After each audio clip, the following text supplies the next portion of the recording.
하나님께서 오늘 우리 계신 말씀 봉독하겠습니다. 디모데전서 6장 11절부터 21절까지 말씀입니다. 오직 너 하나님의 사람아, 이것들을 피하고 의와 경건과 믿음과 사랑과 인내와 온유를 따르며 믿음의 선한 싸움을 싸우라. 영생을 취하라. 이를 위하여 내가 부르심을 받았고 많은 증인 앞에서 선한 증언을 하였도다. 만물을 살게 하신 하나님 앞과 본디오 빌라도를 향하여 선한 증언을 하신 그리스도 예수 앞에서 내가 너를 명하노니 우리 주 예수 그리스도께서 나타나실 때까지 흠도 없고 책망받을 것도 없이 이 명령을 지키라. 기약이 이르면 하나님이 그의 나타나심을 보이시리니 하나님은 복되시고 유일하신 주권자이시며 만왕의 왕이시며 만주의 주시오. 오직 그에게만 죽지 아니함이 있고 가까이 가지 못할 빛에 거하시고 어떤 사람도 보지 못하였고 또 볼 수 없는 이시니 그에게 존귀와 영원한 권능을 돌릴지어다. 아멘. 내가 이 세대에서 부한 자들을 명하여 마음을 높이지 말고 정함이 없는 재물에 소망을 두지 말고 오직 우리에게 모든 것을 후히 주사 누리게 하시는 하나님께 두며 선을 행하고 선한 사업을 많이 하고 나누어 주기를 좋아하며 너그러운 자가 되게 하라. 이것이 장래에 자기를 위하여 좋은 터를 쌓아 참된 생명을 취하는 것이니라. 디모데야, 망령되고 헛된 말과 거짓된 지식에 반론을 피함으로 내게 부탁한 것을 지키라. 이것을 따르는 사람들이 있어 믿음에서 벗어났느니라. 은혜가 너희와 함께 있을지어다. 아멘. 저와 여러분은 하나님께 돌아오기 전에 세상에 속한 사람으로 살았습니다. 세상에 준 가치를 따라 살아가고 또 세상의 방식을 쫓아서 살았습니다. 세상에서 자기의 탐욕을 채우고 자기의 욕망을 이루는 것이 성공한 것이라고 생각했어요. 그것이 가장 큰 행복이라고 생각하면서 살았습니다. 세상은 우리에게 세상의 것을 소유하라고 말해요. 세상의 것을 소비해야지 행복한 것이라고 그렇게 계속 가르칩니다. 세상은 그게 진짜 행복이니까 행복이니까 그것을 추구하라고 끊임없이 말하면서 다른 사람과 계속 비교하게 합니다. 여러분, 주위를 둘러보면은 지금도 세상은 온통 그것을 팔기 위한 광고들로 가득해요. 당신은 이것을 사용해야 됩니다. 그래야지 행복해집니다. 당신은 이 집에서 살아야 됩니다. 여기에 행복이 있습니다. 당신은 이것을 가져야만 합니다. 이것이 당신의 인생을 바꿔줄 겁니다. 당신이 이것을 소유한 순간 당신의 수준은 확 올라갈 겁니다. 당신은 사람들의 부러움을 살 겁니다. 이렇게 광고하는 거예요. 사람들은 세상의 이 광고의 세뇌가 되어서 정말 그것을 소유하기를 원하고요. 비싼 값을 치러서라도 그것을 소비하기를 원합니다. 거기에서 행복을 찾고 그것으로 만족을 느낍니다. 그래서 사람들은 그것을 얻기 위해서 기꺼이 돈을 지불을 해요. 여러분, 사람들이 결국 깨닫는 게 뭐죠? 그것을 소유하기 위해서, 그것을 마음껏 소비하기 위해서는 돈이 많아야 되는구나 라는 생각을 합니다. 돈으로 모든 것을 살 수 있고 돈으로 모든 걸 누릴 수 있구나 라는 생각을 하게 되는 거예요. 그래서 세상에 속한 사람들은요, 모든 가치를 다 돈으로 평가합니다. 돈으로 행복을 살 수 있고 돈이 있어야지 행복하다고 생각하는 거예요. 돈 많은 사람들을 부러워합니다. 그리고 또 돈이 많은 사람은 또 모든 것을 가진 것처럼 그렇게 살아가요. 그래서 사람들은요, 다 돈을 위해서 살아갑니다. 그런데 디모데전서 6장 9절에 뭐라고 말씀하죠? 부하려 하는 자들은 시험과 올무와 여러 가지 어리석고 해로운 욕심에 떨어지나니 곧 사람으로 파멸과 멸망에 빠지게 한다고 말씀합니다. 세상에 속한 사람들은요, 돈이 삶의 목적이 되니까 돈을 더 많이 가질 수만 있다면 어떤 수단과 방법도 가리지 않습니다. 죄악도 서슴지 않아요. 돈을 차지하기 위해서라면 속이기도 하고요, 강제로 빼앗기도 합니다. 돈 때문에 목숨을 걸기도 하고 또 다른 사람을 죽이기도 해요. 10절에서 말씀합니다. 돈을 사랑함이 일만 악의 뿌리가 되나니 이것을 탐내는 자들은 미혹을 받아 믿음에서 떠나 많은 근심으로 자기를 찔렀다고 말씀합니다. 그런데 여러분, 우리가 하나님께 다시 돌아온 이후에 깨닫게 된 진리가 뭐죠? 우리가 사는 이 세상은 영원하지 않다는 겁니다. 이 세상에 속한 것들은 결국 다 사라져 버릴 것들이라는 거예요. 지금 당장 소비하고 있고 지금 당장 소유하고 있다 할지라도 그것은 잠시 잠깐입니다. 영원하지 않은 것을 붙잡고 마치 영원히 계속될 것처럼 착각하면서 살고 있다는 거예요. 그리고 다른 사람들과 끊임없이 비교하면서 행복이라고 느꼈던 것들이 스스로의 우월감이나 교만일 뿐이라는 것을 깨닫게 된 것입니다. 그래서 우리가 이 세상을 사는 것은요, 마치 이집트를 빠져나온 이스라엘 백성들이 광야에서 사는 것과 같은 삶을 사는 것입니다. 이스라엘 백성들에게 광야는요, 영원히 살 곳이 아니었습니다. 광야는 그들이 잠깐 지나가는 곳이었어요. 그럼 광야에는요, 길이 없습니다. 먹을 것과 마실 것이 없었습니다. 그들을 보호해 줄 성도 없었어요.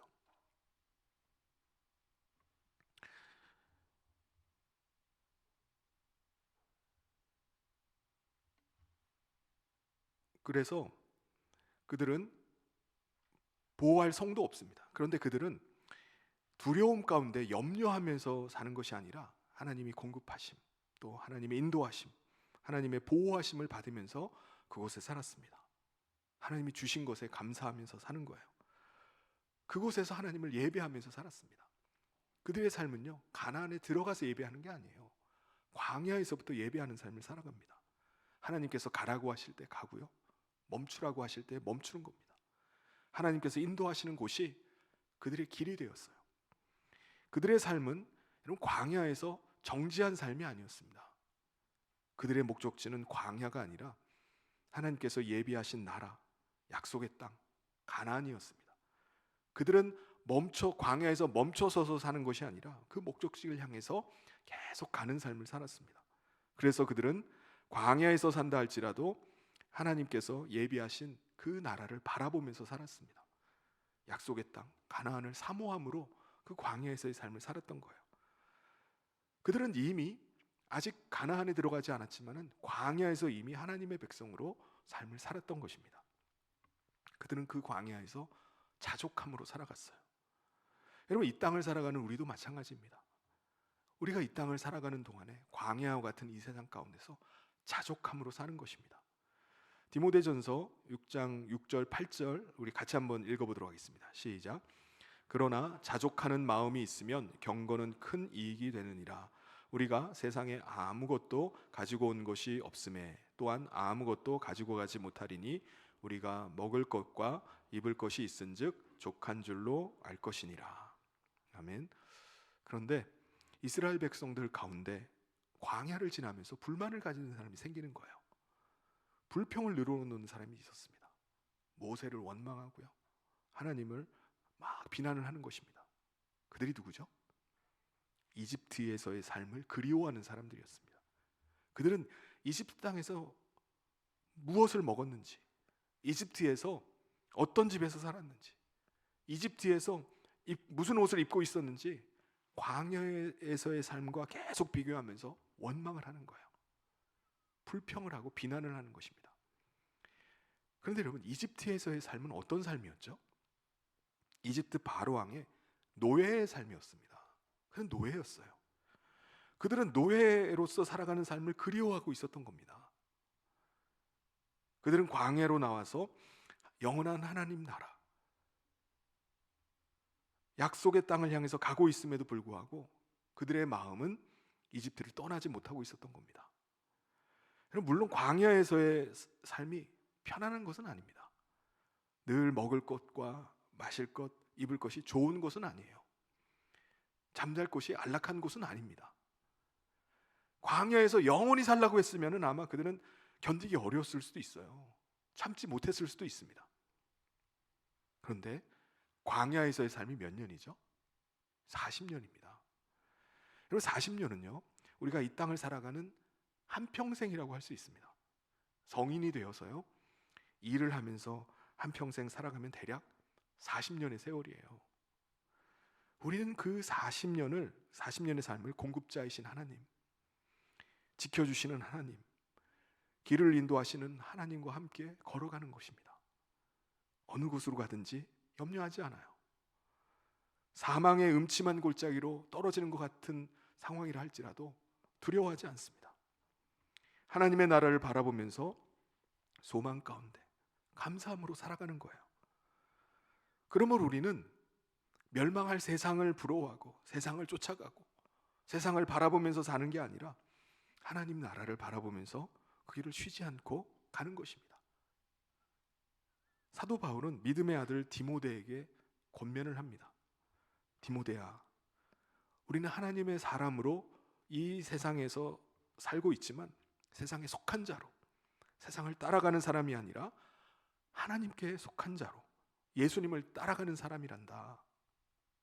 우리 11절에서 말씀합니다. 우리 같이 한번 읽어보겠습니다. 시작. 오직 너 하나님의 사람아, 이것들을 피하고 의와 경건과 믿음과 사랑과 인내와 온유를 따르며. 과거 우리가 하나님을 떠나서 세상에 속해서 살 때는 우리가 왕이었습니다. 우리가 우리 인생의 주인이었습니다. 그런데 하나님께 돌아와 하나님 나라에 속한 자가 된 이후에 예수님이 우리의 왕이 되십니다. 예수님이 우리 인생의 주인이세요. 여러분, 우리의 관심은요, 우리가 무엇을 소비하고 무엇을 소유하느냐에 있는 것이 아니라 하나님 나라 백성으로 어떻게 살아갈 것인가, 어떤 마음으로 살아갈 것인가에 있습니다. 의를 따라서 살아간다는 것은요, 우리의 뜻이 아니라 예수님의 뜻을 따라서 살아가는 삶입니다. 경건을 따라서 산다는 것은 우리의 육체의 본성을 따라 살아가는 것이 아니라 예수님이 주장하심을 따라서 사는 삶을 말합니다. 믿음을 따라서 산다는 것은요, 진리이신 예수님의 말씀을 따라서 사는 삶입니다. 사랑을 따라서 산다는 것은요, 예수님의 사랑받는 자로 이제는 사랑하면서 살아가는 삶입니다. 인내를 따라서 산다는 것은요, 예수님을 끝까지 붙잡고 살아가는 삶을 말해요. 온유를 따라서 사는 것은요, 예수님의 성품을 따라서 살아가는 삶을 말을 합니다. 그래서 하나님의 사람은 그 삶 속에서 의와 경건과 믿음과 사랑과 인내와 온유가 나타나는 것입니다. 근데 우리가 이 세상을 살다 보면은 그러한 모습이 다 드러나나요? 그 모습이 나타나지 못할 수도 있어요. 왜요? 왜냐하면 이 세상은 우리가 의와 경건과 믿음과 사랑과 인내와 온유를 따라 살지 못하도록 우리를 계속 유혹하고 시험하고 있기 때문입니다. 수많은 유혹과 시험들이 우리 가운데 계속 있어요. 그것들이 우리의 믿음을 계속해서 흔들어 놓고 우리 안에 갈등이 일어나게 만듭니다.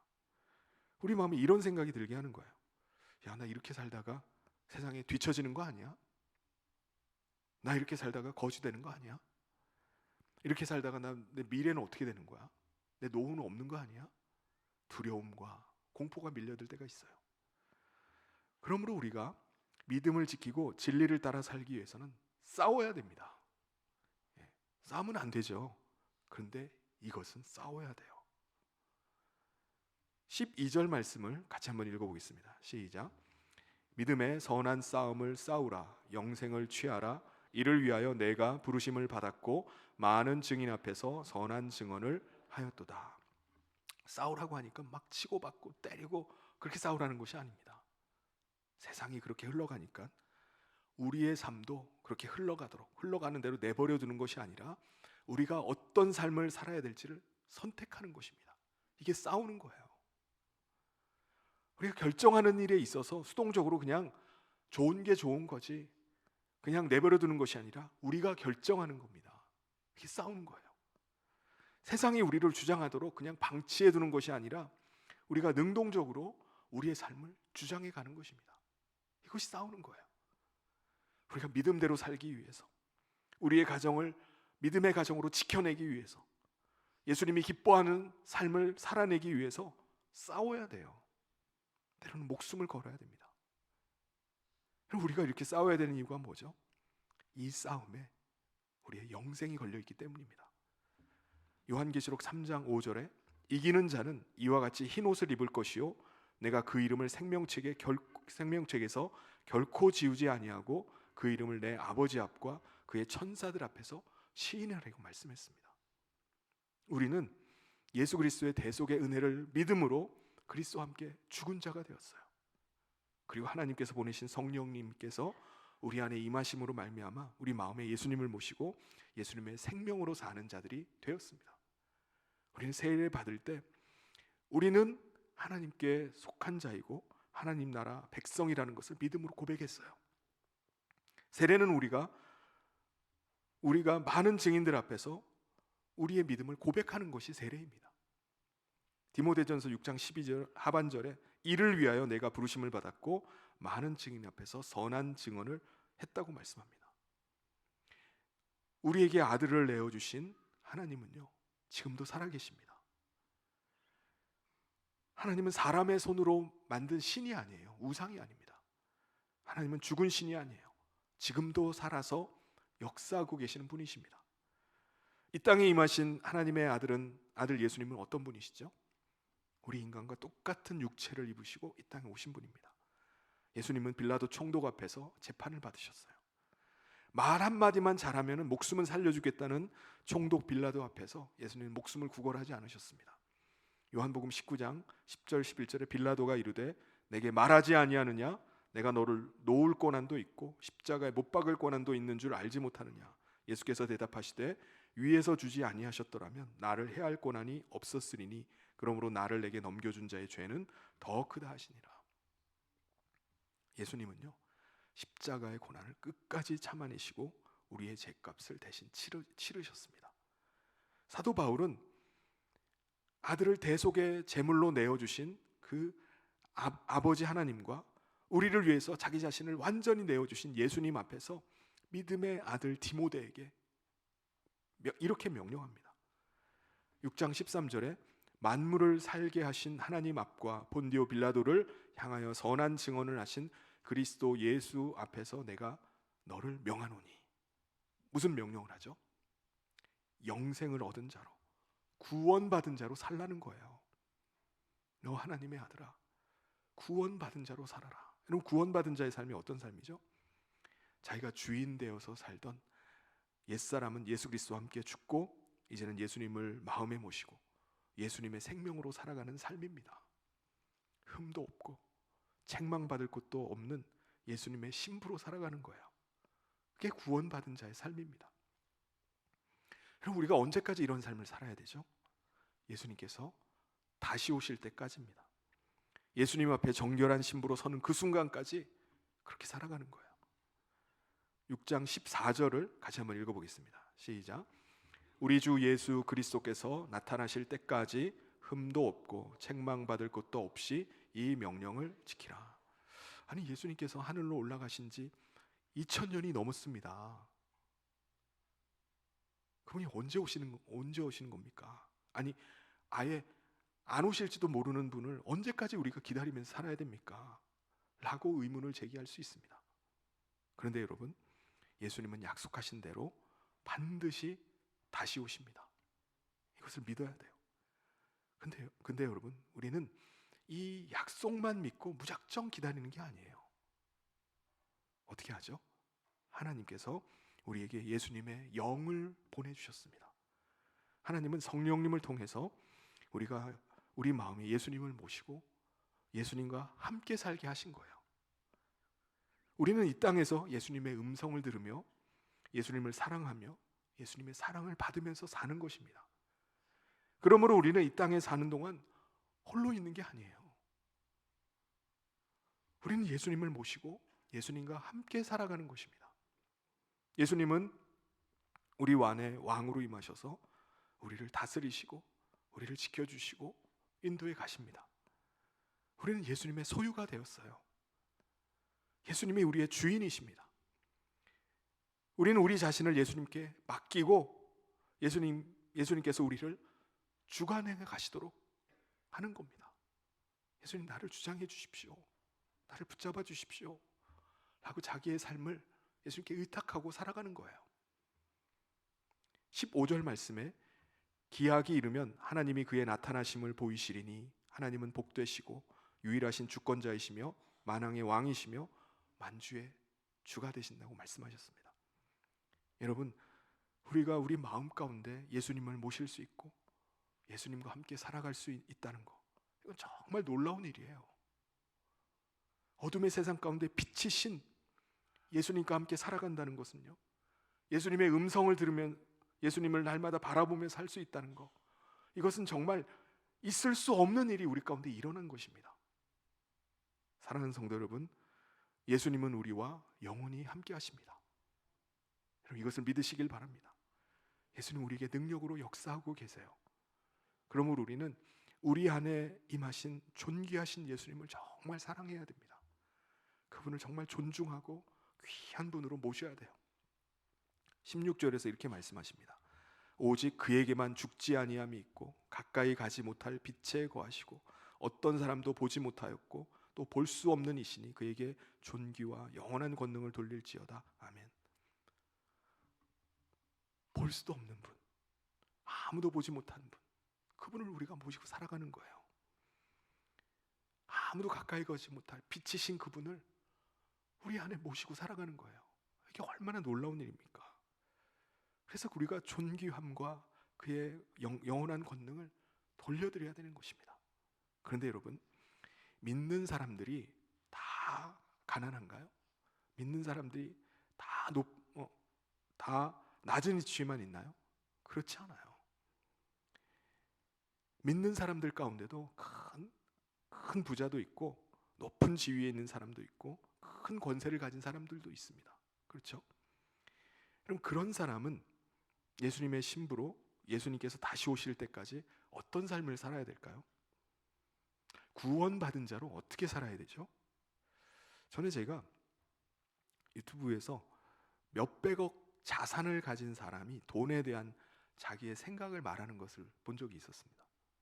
그는 처음에 돈을 모을 때는요, 돈에 혈안이 돼가지고 살았다고 합니다. 어떻게든지 한 푼이나 더 모으기 위해서 막 혈안이 돼가지고 잠도 안 자고 애를 쓰면서 그렇게 살았다고 해요. 그런데요, 돈이 어느 정도 액수의 수준을 넘어가니까 이제 몇억 단위가 아니라 몇십억, 몇백억 단위로 이제 넘어가니까 돈에 대한 생각이 바뀌더라는 거예요. 처음에는요, 돈 벌었으니까 툭불 한우 고기만 먹으러 다니고요, 비싼 음식점만 찾아다니면서 먹었는데 나중에는요, 몇 끼를 그렇게 먹을 수가 없는 거예요. 안 먹히는 겁니다. 돈을 버는 것도 마찬가지예요. 돈 버는 것에 미쳐가지고 살아가는 게 아닙니다. 돈 버는 것에 혈안이 되기서 살아가는 게 아니라 나중이 되니까 돈 버는 게 마치 게임하는 것처럼 하게 됐다는 거예요. 내가 돈을 모으면 얼마나 모을 수 있을까? 라고 하면서 살아가는 겁니다. 그런 마음이라는 거예요. 이 사람은요, 돈에 대해서 집착하거나 돈밖에 모르는 사람이 아니에요. 이 사람은 자산을 워낙 많이 가지고 있어서 돈에 대해서 아쉬움이 없습니다. 아쉬울 게 전혀 없어요. 근데 이 사람은 어떻게 해야 되죠? 교만하지 말아야 됩니다. 왜냐하면 돈은 정함이 없기 때문에 그래요. 정함이 없다는 말은요, 불확실하다는 말이에요. 여러분, 주식값이 막 미친 듯이 막 치솟아 오르면 어떻죠? 마음이, 이야, 나 이제 돈방석에 앉았구나. 예? 돈방석에 앉은 것 같다 할지라도요, 그것이 하루아침에라도 휴지 조각이 될 수 있어요. 하루아침에라도 다 사라져버리는 게 돈입니다. 정함이 없는 거예요. 그러면 믿는 자 가운데 부유한 사람들은 어떻게 해야 되죠? 돈은 있다가도 없을 수도 있다 라는 걸 생각해야 돼요. 돈을 잔뜩 쌓아놓고는 한 푼도 못 쓰고 갈 수도 있다는 걸 잊어서는 안 됩니다. 그러므로 돈으로 교만하지 말고 돈에 소망을 두는 게 아니라 우리의 모든 필요를 채워주시고 공급하시는 분은 하나님이실 믿고 하나님을 의지함으로 사는 거예요. 하나님께 소망을 두고 사는 것입니다. 17절 말씀을 우리 같이 한번 읽어보겠습니다. 시작.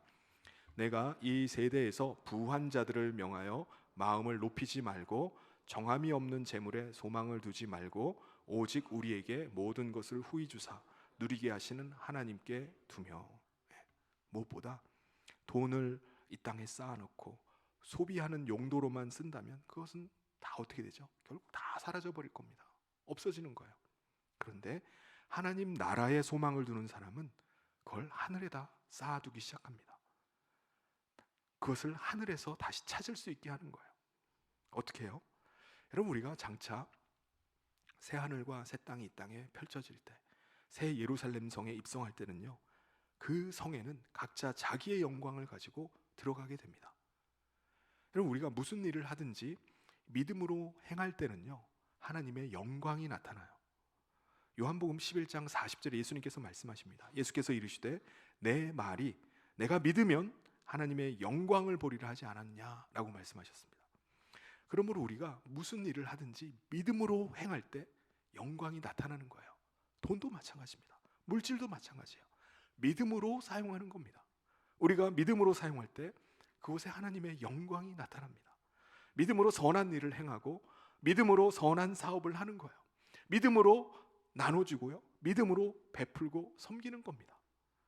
18절 말씀에 선을 행하고 선한 사업을 많이 하고 나누어 주기를 좋아하며 너그러운 자가 되게 하라고 말씀하셨습니다. 우리가 이 땅에 있는 물질은요, 새 하늘과 새 땅에 가져갈 수 있는 건 아무것도 없습니다. 가져갈 수가 없어요. 그런데 하나님의 영광은 가지고 들어가는 겁니다. 우리가 이 땅에 있는 동안 믿음으로 선한 일을 행하고 믿음으로 선한 사업을 하고 믿음으로 나누어 주고 베풀고 섬길 때 그것들은 사라져버리는 것이 아니라 장차 우리가 하나님 나라에 가지고 들어갈 영광들이 되는 것입니다. 19절 말씀 우리 같이 한번 읽어보겠습니다. 시작. 이것이 장래에 자기를 위하여 좋은 터를 쌓아 참된 생명을 취하는 것이니라. 아멘. 이것은 물질을 많이 가지고 있다고 해서 그렇게 할 수 있는 게 아닙니다. 물질이 적음에도 불구하고 없는 가운데서도 믿음으로 선을 행하고 선한 사업을 하고 다른 사람을 위해서 베풀고 나누는 사람들이 있어요. 그 사람은 누구보다 하나님 앞에 가지고 갈 영광이 많을 것입니다. 그런데 오늘